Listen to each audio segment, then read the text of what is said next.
ಲೋಕಸಭೆ ಚುನಾವಣೆ ಹೊತ್ತಲ್ಲಿ ಬಿಜೆಪಿ ಸಂಧಾನ ಸೂತ್ರ ಸಂಧಾನಗೊಂಡಂತಹ ನಾಯಕರ ಸಮಾಧಾನಕ್ಕೆ ಪ್ಲಾನ್ ಮಾಡಿದೆ. ಕೋರ್ ಕಮಿಟಿ ಸದಸ್ಯರ ನೇತೃತ್ವದಲ್ಲಿ ಸಂಧಾನ ತಂಡ ರಚನೆ. ಲೋಕಸಭೆ ಚುನಾವಣೆ ಹೊತ್ತಲ್ಲಿ ಬಿಜೆಪಿ ಸಂಧಾನ ಸೂತ್ರ ಇದು. ಅಸಮಾಧಾನಗೊಂಡಂತಹ ನಾಯಕರ ಸಮಾಧಾನಕ್ಕೆ ಒಂದು ಭರ್ಜರಿ ಪ್ಲಾನ್ ರೆಡಿ ಆಗಿದೆ. ಕೋರ್ ಕಮಿಟಿ ಸದಸ್ಯರ ನೇತೃತ್ವದಲ್ಲಿ ಸಂಧಾನ ತಂಡ ರಚನೆ.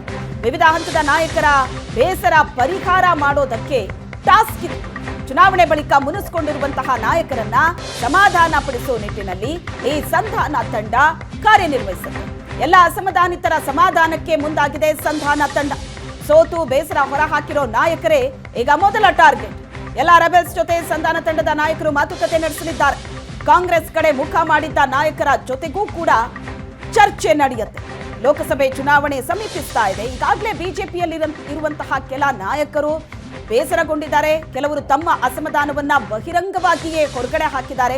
ಇನ್ನು ಕೆಲವರು ಕಾಂಗ್ರೆಸ್ ಪಕ್ಷದ ಕಡೆ ವಾಲ್ತಾ ಇದ್ದಾರೆ. ಅಧಿಕೃತವಾಗಿ ಸೇರ್ಪಡೆ ಆಗಿಲ್ಲ ಅಂದ್ರೂ ಸಹ ಕಾಂಗ್ರೆಸ್ನ ಕಾರ್ಯಕ್ರಮಗಳಲ್ಲಿ ಅಲ್ಲಲ್ಲಿ ಕಾಣಿಸ್ಕೊತಾ ಇದ್ದಾರೆ. ಅಂತವರನ್ನ ಪಕ್ಷದಲ್ಲೇ ಉಳಿಸಿಕೊಳ್ಳುವ ನಿಟ್ಟಿನಲ್ಲಿ ಬಿಜೆಪಿ ಈಗ ಆಕ್ಟಿವ್ ಆಗಿದೆ. ಈ ಬಗ್ಗೆ ಹೆಚ್ಚಿನ ಡೀಟೇಲ್ಸ್ ಅನ್ನ ಕೊಡ್ತಾರೆ ನಮ್ಮ ಪ್ರತಿನಿಧಿ ಆನಂದ್ ಬೈದಲ್ಮನೆ ಸಂಪರ್ಕದಲ್ಲಿದ್ದಾರೆ. ಆನಂದ್, ಕೋರ್ ಕಮಿಟಿ ಸದಸ್ಯರ ನೇತೃತ್ವದಲ್ಲಿ ಒಂದು ಸಂಧಾನ ತಂಡವನ್ನ ರಚನೆ ಮಾಡಿ ಅಸಮಾಧಾನಗೊಂಡವರನ್ನ ಸಮಾಧಾನ ಪಡಿಸೋ ಕೆಲಸಕ್ಕೆ ಈಗ ಬಿಜೆಪಿ ಮುಂದಾಗಿದೆ. ಆ ಲಿಸ್ಟ್ ಅಲ್ಲಿ ಬಹಳಷ್ಟು ಹೆಸರುಗಳು ಈಗ ಕೇಳಿ ಬರ್ತಾ ಇದೆ. ಸೊ ಮೊದಲ ಹಂತದಲ್ಲಿ ಯಾರ್ಯಾರನ್ನ ಸಮಾಧಾನ ಪಡಿಸೋ ಕೆಲಸ ಆಗುತ್ತೆ?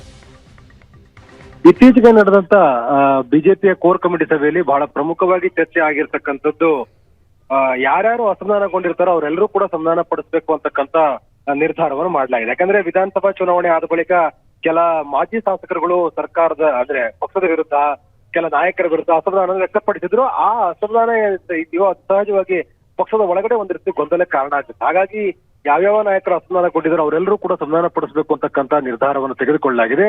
ಅದಕ್ಕಾಗಿ ಕೋರ್ ಕಮಿಟಿ ಸದಸ್ಯರಿಗೆ ಸೂಕ್ತವಾದಂತ ಒಂದು ಜವಾಬ್ದಾರಿಯನ್ನು ಕೂಡ ಕೊಡಲಾಗಿದೆ. ಅವರ ನೇತೃತ್ವದಲ್ಲಿ ಯಾರು ಅಸಮಾಧಾನಗೊಂಡಿರ್ತಾರೋ ಅವರೆಲ್ಲರನ್ನೂ ಕೂಡ ಸಮಾಧಾನ ಪಡಿಸುವಂತ ಹಂತದಲ್ಲಿ ಮೊದಲ ಹಂತದಲ್ಲಿ ಮಾತುಕತೆ ಮಾಡ್ತಕ್ಕಂಥದ್ದು. ನಂತರದಲ್ಲಿ ಪಕ್ಷದ ವರಿಷ್ಠರ ಸೂಚನೆಯಂತೆ ಸೂಕ್ತ ನಿರ್ಧಾರ ತೆಗೆದುಕೊಳ್ಳಬೇಕು ಅನ್ನುವಂಥ ನಿರ್ಣಯಕ್ಕೆ ಬರಲಾಗಿದೆ.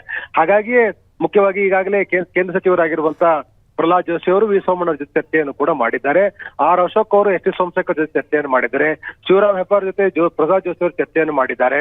ಸದಾನಂದ ಗೌಡರ ಜೊತೆ ವಿಜೇಂದ್ರ ಅವರು ಚರ್ಚೆಯನ್ನು ಮಾಡಿದ್ದಾರೆ. ಹೀಗೆ ಎಲ್ಲ ಇದು ಕೇವಲ ಮೇಲ್ಮಟ್ಟದ ನಾಯಕರಷ್ಟೇ ಅಲ್ಲ, ಕೆಳ ಹಂತದಲ್ಲೂ ಕೂಡ ಸೋತಿರ್ತಕ್ಕಂಥ ಪಕ್ಷದ ನಾಯಕರ ವಿರುದ್ಧ ಅಸಮಾಧಾನ ವ್ಯಕ್ತಪಡಿಸಿರ್ತಕ್ಕಂಥವರ ಅಭಿಪ್ರಾಯಗಳಿಗೂ ಕೂಡ ಮನ್ನಣೆ ಕೊಡಬೇಕಾಗಿರ್ತಕ್ಕಂಥ ಹಿನ್ನೆಲೆಯಲ್ಲಿ ಅವ್ರ ಜೊತೆ ಮುಕ್ತವಾಗಿ ಮಾತಾಡ್ತಕ್ಕಂಥ ನಿರ್ಧಾರ ತೆಗೆದುಕೊಂಡಿರುವಂತ ಹಿನ್ನೆಲೆಯಲ್ಲಿ ಎಲ್ಲಾ ಕೋರ್ ಕಮಿಟಿ ಸದಸ್ಯರು ಯಾವ್ಯಾವ ನಾಯಕರ ಜೊತೆ ಮಾತಾಡ್ಬೇಕಂತ ಈಗಾಗಲೇ ಪೂರ್ವ ನಿಗದಿಯಾಗಿದ್ದು ಆ ಎಲ್ಲಾ ನಾಯಕರ ಜೊತೆಲೂ ಕೂಡ ಚರ್ಚೆ ಮಾಡಬೇಕು ಅಂತ ಹೇಳಿ ತೀರ್ಮಾನಕ್ಕೆ ಬಂದರೆ. ಹಾಗಾಗಿ ಆ ಪ್ರಕ್ರಿಯೆ ಮುಂದುವರೆದಿದೆ. ಇಲ್ಲಿ ಬಹಳ ಮುಖ್ಯವಾಗಿ ಯಾರ್ಯಾರು ಕೆಲವು ಕಾರಣಗಳಿಗಾಗಿ ಕಾಂಗ್ರೆಸ್ ಕಡೆ ಹೋಗ್ಬೇಕು ಅಂತ ಏನೇ ಚಿಂತನೆ ಮಾಡ್ತಾ ಇದ್ರು, ಒಂದ್ ರೀತಿ ಆ ಕಡೆ ಆಸಕ್ತಿಯನ್ನು ವ್ಯಕ್ತಪಡಿಸ್ತಾ ಇದ್ರು, ಅವ್ರ ಜೊತೆನೂ ಕೂಡ ಚರ್ಚೆ ಮಾಡ್ಬೇಕು. ಅವರ ಬೇಡಿಕೆಗಳೇನು, ಅದಕ್ಕೆ ಯಾವ ರೀತಿ ಪರಿಹಾರವನ್ನ ಕಂಡುಕೊಳ್ಬಹುದು, ಲೋಕಸಭಾ ಚುನಾವಣೆಯಲ್ಲಿ ಅವ್ರ ಹೇಗೆ ಜೊತೆಗೆ ತೊಡಗಿಸ್ಕೊಳ್ಬಹುದು, ಒಳಗೊಳ್ಳುವಿಕೆಯ ರಾಜಕಾರಣದ ಸಂಘಟನೆಯಲ್ಲಿ ಹೇಗೆ ಅವರು ನಮ್ ಜೊತೆ ಬರ್ತಾರೆ ಅನ್ನೋದನ್ನ ತಿಳ್ಕೊಳ್ಳುವಂತ ಒಂದು ಪ್ರಯತ್ನವನ್ನ ಬಿಜೆಪಿ ಮಾಡ್ತಾರೆ. ಆ ಮೂಲಕ ಹೇಗಾದ್ರೂ ಮಾಡಿ ಟಾರ್ಗೆಟ್ 28 ಸ್ಥಾನಗಳನ್ನು ಗೆಲ್ಲಬೇಕು ಅಂತಕ್ಕಂಥ ಏನು ಟಾರ್ಗೆಟ್ ಇಟ್ಕೊಂಡು ಹೊರಟಿರ್ತಕ್ಕಂಥ ಬಿಜೆಪಿ ಯಾವುದೇ ಕಾರಣಕ್ಕೂ ಚಿಕ್ಕ ಪುಟ್ಟ ಸಮಸ್ಯೆಗಳಿದ್ರು ಕೂಡ ಅದನ್ನ ಪರಿಹಾರ ಮಾಡಬೇಕು ಅನ್ನುವಂತ ನಿಟ್ಟಿನಲ್ಲಿ ಪ್ರಯತ್ನ ಮಾಡ್ತಾರೆ. ಆ ನಿಟ್ಟಿನಲ್ಲಿ ಈಗಾಗಲೇ ಎಲ್ಲ ಕೋರ್ ಕಮಿಟಿ ಸದಸ್ಯರು ಕೂಡ ಜವಾಬ್ದಾರಿ ಕೊಡಲಾಗಿದೆ. ಜಿಲ್ಲಾ ಮಟ್ಟ ಇರ್ಬೋದು ಅಥವಾ ರಾಜ್ಯ ಮಟ್ಟದಲ್ಲಿ ಯಾವ್ಯಾವ ಹಂತದಲ್ಲಿ ಯಾರ್ಯಾರಿಗೆ ಅಸಮಾಧಾನಗಳಿದೆ ಅವರೆಲ್ಲರ ಜೊತೆ ಕೂಡ ಮುಕ್ತವಾಗಿ ಮಾತಾಡಿ ಸಮಸ್ಯೆಯನ್ನ ಅದಕ್ಕೆ ಪರಿಹಾರ ಕಂಡುಕೊಳ್ತಕ್ಕಂಥ ಪ್ರಯತ್ನ ಮಾಡ್ಲಿಕ್ಕೆ ಈಗಾಗಲೇ ಹೊರಟಿರುವಂತದ್ದು. ಎಸ್, ಥ್ಯಾಂಕ್ ಯು ಆನಂದ್ ನಿಮ್ಮೆಲ್ಲ ಡೀಟೇಲ್ಸ್ಗೆ.